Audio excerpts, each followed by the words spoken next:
In this video, you will learn how to make a screencast using Screencastify. So to get to Screencastify, if you're on a regular computer, you can just go to screencastify.com. And once you're there, you'll see to the top right-hand corner, it says Add to Chrome. Once you click that, it's going to add the Screencastify icon to your toolbar.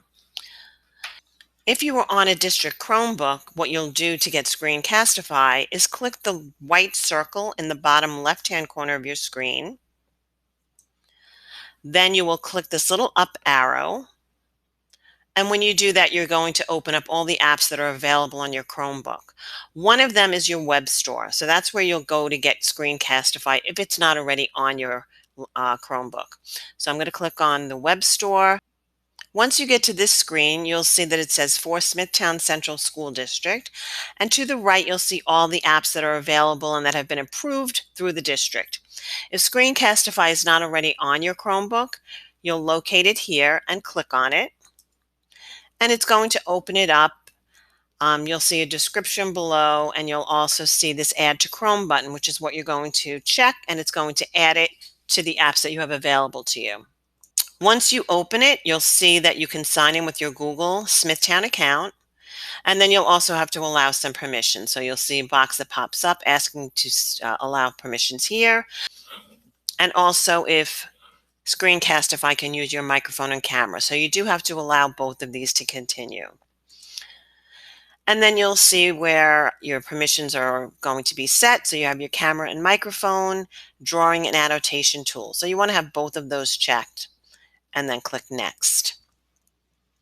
And then Screencastify will be added. And you'll see it in the top right hand corner up with all your other tools. You'll see this little orange arrow with a little video camera inside, and that's your Screencastify icon. So now when you're ready to start a screencast, you'll just go to this little icon and you're going to click on it.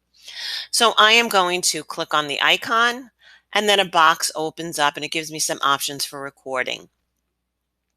So I'll see that I have the option for recording just my browser tab, my entire desktop, or my webcam, which will take a recording of myself. I also have an option to select the microphone that I want to use. So I am using a headset right now, so I am going to keep that selected.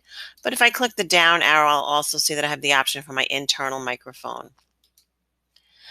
And also you have the ability to embed the webcam, which will give you a little picture of yourself in one corner of the screen, and that can be moved around.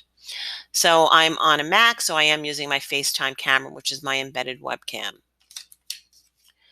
Then I have some more options. So if I click on that, it asks me if I want to enable the 3-second countdown, which is always a helpful tool. So when you click record, it's going to give you a 3, 2, 1 countdown.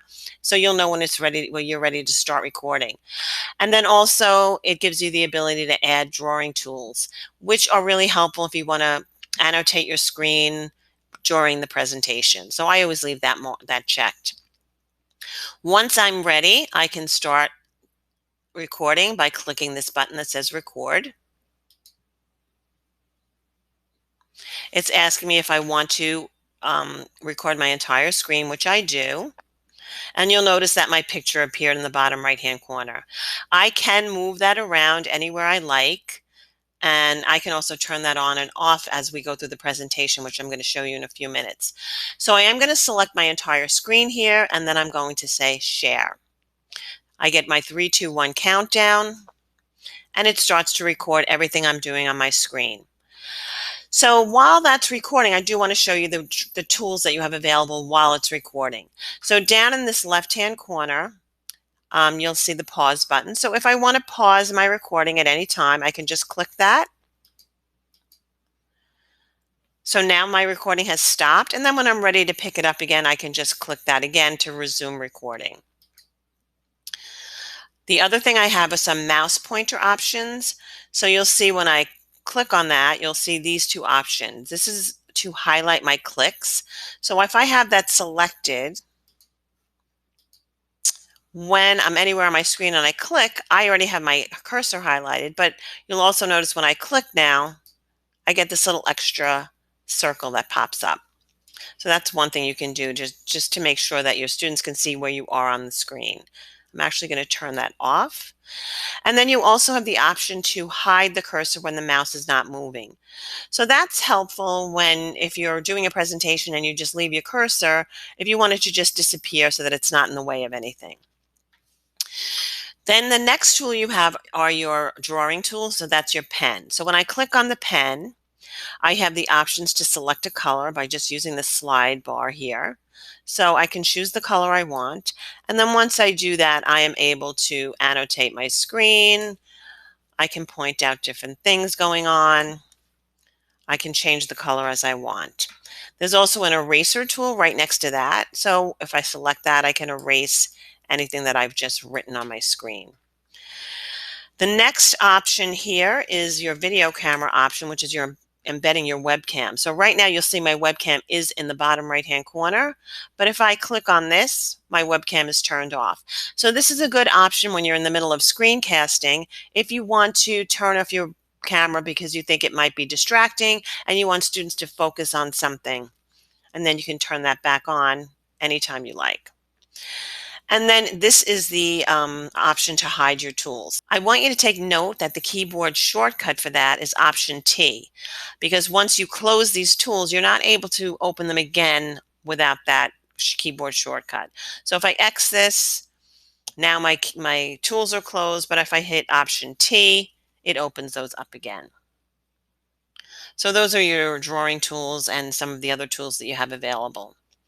So once you're done and you're ready to stop recording, if you have this box open at the very bottom, you can just click stop sharing and that will stop sharing your screen. Sometimes people decide to hide this because they don't want it cluttering up their desktop. So if you want to stop recording and this is open, you can just click on stop sharing. Another way to stop recording is to go up to your Screencastify icon and you can click on that and you'll see that it says your desktop is being recorded. It tells you how long the recording is so far, and then you can just stop it here. So I can click the stop button and now it stops my recording and it starts immediately to play what I've just recorded. Initially, you'll have the sound turned off. So if you want to hear what you're recording, you can just click on that. I'm not sure if you guys will hear it because I do have a headset on. So I am just going to pause this for now. And I want to show you some of the options you have once you're done recording. So you do have some very basic trimming options where you can cut off part of the beginning or the end. So you do have some basic editing options. If you upgrade to the full version, then you do have more options for editing.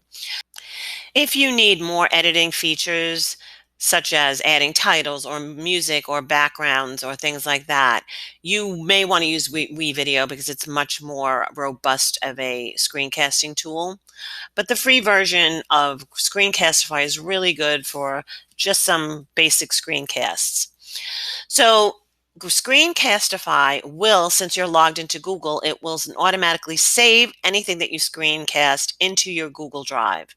So here are some options for sharing. You'll see it has Google Drive and it says copy shareable link. So this will make a copy of the link of where that video is going to be stored into your Google Drive. Then you have other options here. Right now it's set to private. So your Google Drive has that video set to private, and you have the option to make it private, to make it public so anyone could view it, or to make it unlisted so only people that have the link can view it. So those are your options. Generally, I will put it to public so I don't have to worry about anybody sharing it.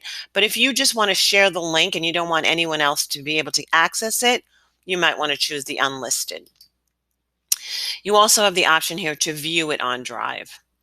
Then below that, you have some other options for sharing. So you have this generate QR code, which will make a QR code that if someone scans it, your video will pop up.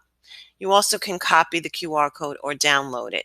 So if you wanted to put it on a worksheet and copy this QR code and then paste it onto your worksheet, students would be able to scan that and then see your video.